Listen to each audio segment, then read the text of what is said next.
હો ચાલો કરો.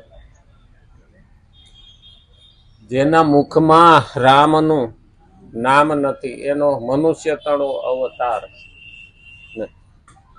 માણસ ખરો પૂંછડા વિનાનો પશુ.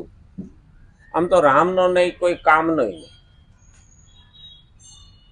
મુખમાં રામ હોવું જોઈએ. આપણે ઘણા કહીએ ને રામ રામ, તો હું દશેરીઓ લાવશે પણ રામ રામ નહીં બોલ. એટલે ભાઈ તને એમાં હું પેટ્રોલ બળી જાય પણ નહીં બોલ. ભાગ્યમાં હોય તો બોલે. સહસ્ત્ર નામ તતુલ્ય રામ નામ વરાનને. એક રામ નામ બરાબર 1000 ભગવાનના નામ થાય. સહસ્ત્ર નામ તતુલ્ય. તો પણ રામનું નામ આમ હેલામ હેલું હોય ને તો રામનું.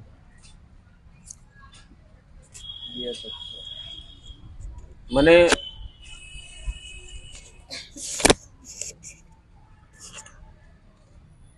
અમારે પેલા સ્વર્ગસ્થ તેજાભાઈ હતા ને, પૂછવા આવ્યા કે માળા કરું છું કે કૃષ્ણ નામ લઉં કે રામનું નામ. હું કહું તમને જે જીભે સડે. તો કે હેલું કયું. હું કહું હારું હેલું જોતું હોય ને તો રામ. હા મને કે કેમ. હું કહું શાસ્ત્રમાં લખ્યું છે સહસ્ત્ર નામ તતુલ્ય રામ નામ વરાનને. એક રામ નામ લો ને પારો જાય એટલે 1000 નામ બરાબર એક પારો થયો. 108 પારા થાય માળાના. એક માળા કરો ને 1,08,000 થયા. સહસ્ત્ર નામ તતુલ્ય રામ નામ વરાનને. મેં કીધું આવું થાય. મને કે એ હાટું જ તમારે ઘેર ધક્કો ખાતો. હા ન સમજણ પડે ને ત્યારે પૂછી લેવું. હા પણ ઊંધું ઊંધું કરવું નહીં, નહીતર પછી દુર્યોધન ની ઘરવાળી જેવું થાય. કપાળ ને બદલે ડૂટીએ સાંડલો કરે. પૂજાને જો ખબર જ ના હોય. અને એટલે જ કીધું અખા ભગત ત્યાં સુધી લખ્યું ખબર ન હોય ને તો આંખનું કાજળ ગાલે ગઈ છું પછી કાબર ચિત્રા થાય. એટલે પેલી ખબર રાખવી અને એના માટે પૂછવું પડે. આપણા સંતો ઋષિઓએ તો આપણને રસ્તો બતાવ્યો છે કે બેટા આ રસ્તે જા. ત્યાં જવાથી તને નુકસાની નથી. ફાયદો થાય કે ન થાય એની ગેરંટી નથી, પણ નુકસાની નહીં થાય. ઘણી વખત શું છે આપણે ફાયદા હાટું થઈને જતા હોય અને ફાયદો, વાયદો અને કાયદો આ ત્રણેય આપણે ઘર બારા કાઢે. ત્યાં સુધી ઘર બારા જતા નથી. ફાયદો એટલે નોકરી છે, ઉઘરાણી છે, કોઈ પણ માગવા જવું છે, કોઈ પણ લેવા જવું છે, આ ફાયદો. પછી કાયદો નોટિસ મારે તો, નહીતર કે પકડી જાઉં એટલે કાયદો. અને કોઈને વાયદો કર્યો હોય મળવાનો તો વાયદો, ફાયદો, કાયદો. તો આપણે ઉંબરો મૂકીને જાય. અને આપણે ઉંમરે કોઈ આવતું હોય ને તો પણ લોટ, વોટ અને નોટ આ 3 હાથું આવે.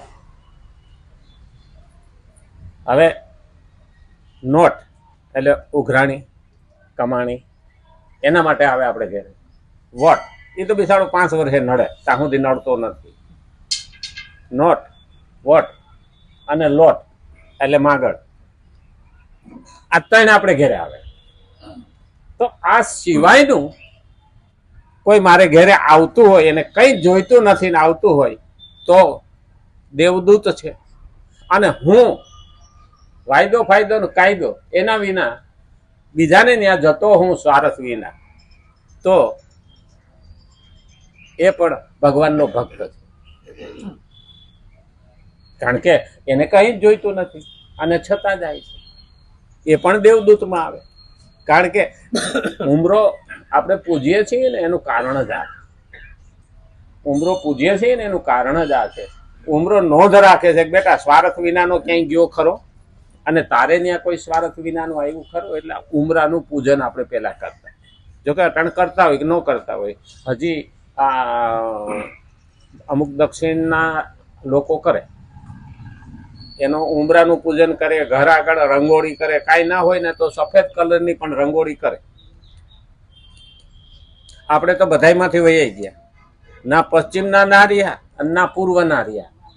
વૈસલા વાઘાના થઈ ગયા ના રહ્યા પૂરી. એટલે હકીકતમાં જોવા જાય ને, હાલો તમને જૂનવાણી ના ગમતો હોય તો કાંઈ નહીં, પણ નવું લાવો તો ખરા. નવું લાવી ન હોય કાને જૂનું કાઢી નાખ્યું, અધવસા લટકી રહ્યા. કંઈક તો જોઈએ. બંધન વિના કંઈ થતું નથી, કારણ કે સંસ્કૃતિને સાથે તો રાખવી જ પડે. અને આપણે સુધરેલની જગ્યાએ ઉધરી ગયા એ વાંધો નહીં. સુધરે ત્યાં સુધી તો વાંધો નહીં, સ્વતંત્ર હોય ત્યાં સુધી તો વાંધો નહીં, પણ સ્વચ્છંદી થઈ જાય એનું પરિણામ નહીં. કારણ કે સ્વચ્છંદી થયો એ કાબુબારો ગયો અને ક્યાં જાહે ક્યાં અટકશે એનું નક્કી નહીં. એટલે એ ધર્મને, સમાજને, દેશને અને કુટુંબને બધાને નુકસાન કરે. એક માજી તો હાથી ઉપર બેઠા, આ ગધાડા ઉપર બેઠા, ઘોડા ઉપર બેઠા. એક દી બજાર વસારેથી નીકળ્યા ને તે બોતડું બેઠું. ઊંટિયાનું બસું બોતડું કેમ? બોતડું બેઠું. માજી કે આની ઉપર કોઈ દી બેઠી નથી, આ અખતરો કરવા દે. અને કૂદકો મારીને ચડી ગયા. અને પછી બોતડું ભાગ્યું. ભાગોડે જોવાની આ બેઠા હતા ને કે માજી આજ કેમ ના? ઈ કે આજ નક્કી નહીં.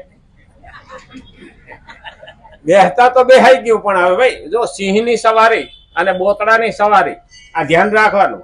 બેહી હકાય પણ ઉતરી હકાય નહીં. બેહી હકાય પણ ઉતરી હકાય નહીં, કે આજ નક્કી નહીં.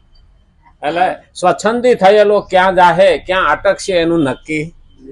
એટલે પહેલું જોવું પડે, ક્યાંક રોકાવું પડે, બંધાવવું પડે. વૃક્ષ પણ જો ધરતી સાથે ન બંધાય ને તો એમાં ના ફળ આવે કે ના ફૂલ. તો આપણે ફૂલે અને ફલે એવું જોતું હોય તો બંધન તો જોઈએ ને જોઈએ ને. એટલે તો આશીર્વાદ દેતા ને, દૂધે ધો, ઘીએ રાંધો, ફૂલો ફલો, ફૂલો ફલો, ફૂલો અને ફળ આ તમારે ત્યાં આવે. અને એટલે જ આપણે શ્રીમદ ભગવદ્ ગીતાને ખોલીએ છીએ કે ક્યાંક ને ક્યાંક અમે અટકતા હોઈએ તો અમને ખબર પડે કે અમે જે કરીએ છીએ ને એ બરાબર છે કે નહીં, અને જે બરાબર છે એ અમે કર્યું કે નહીં, એના ચકાસવાનું ખરેખર એરણ હોય ને તો ભગવદ્ ગીતા એ આપણને બધો જ રસ્તો બતાવે. શ્રીમદ ભગવદ્ ગીતા 3 અધ્યાય 31મો શ્લોક જોઈએ છીએ. મનુષ્ય શરીર પરમાત્મા પ્રાપ્તિને માટે જ મળ્યું છે. ઘણા એને એવું લાગે ને કે હું માણસ હું કામ એમ થયો. તો પેલો પ્રશ્ન આ આવવો જોઈએ કે 84 લાખીઓની છે, એમાં આપણને માણસ કેમ બનાવ્યો અને આપણે માણસ કેમ થયા? માણસ થવાનું કંઈક તો હશે ને કારણ. આહાર નિંદ્રા ભય મૈથુનાંચ પશુ સમાના, એમાં આપણા ફરક શું? આ પેલો પ્રશ્ન આવે છે. તો માણસ કેમ થયા? આ પેલો મગજમાં પ્રશ્ન આવવો જોઈએ. મનુષ્ય શરીર પરમાત્મા પ્રાપ્તિને માટે મળ્યું. આ દેહ જે મળ્યો છે ને, આ સિવાય કોઈ યોનિમાં આપણે ભક્તિ કરીને પરમાત્મા પ્રાપ્તિ કરી શકીએ નહીં. અને એટલે જ આથી પરમાત્માને જ પ્રાપ્ત કરવાની એકમાત્ર ઉત્કટ અભિલાષા થતા સાધકમાં શ્રદ્ધા, તત્પરતા, ઇન્દ્રિયોનો સંયમ વગેરે આપોઆપ આવી જાય છે. આ તત્પરતા ઘણી વખત છે ને, આપણે પરમાત્માને પ્રાપ્ત કરવાની એકમાત્ર ઉત્કટ અભિલાષા, એટલો ઉત્સાહ, એટલો ઉમંગ, અભિલાષા હોવી જોઈએ. આપણે દીકરીના લગ્ન કે દીકરાના લગ્ન કરતા હોય ને જે ઉત્સાહથી આપણે પ્રસંગ ઉજવતા હોય ને, એટલો જ ઉત્સાહથી અને ઉત્કટતાથી આપણે ભક્તિમાં પણ જોડાવવું જોઈએ. થનગનાટ હોવો જોઈએ. ઘણી વખત શું છે, માણસને 5 માળાનો સંકલ્પ તો લઈ લીધો, બીજાને દેખાદેખીમાં હું 5 માળા કરે, અને પછી એમાં એવો કંટાળો આવે ને, બીજે ભલે પછી મારી તારી કરતા હોય, સમય બગાડતા હોય, પણ 5 માળામાં અટમારા પટમાળા, ભાઈ મારા ભાગના હારા, એ પારા પછી પારો જાતો હોય. माला बनाने वाले ने बनाई है माला, अंदर डाला है सूत फिराना वाला, माला बिचारी क्या करे, फिराने वाला मिला कपूत, तो माला बिचारी શું કરે? એટલે પેલું યાદ રાખવાનું, સંકલ્પ એવો હોવો જોઈએ તો ઉત્સાહ પણ હોવો જોઈએ. આપણો ઉત્સાહ ટકતો નથી. પછી હવે સંકલ્પ લીધો છે તો પૂરી કરો ને, ફાટ ફાટ ફાટ. એ છોડી કે આમ કરી નાખજે, એ બહુ આમ કરી નાખજે, મારા આમ જાતી હોય, એ તો મારા મણકા ફેરવવાની શું જરૂર છે?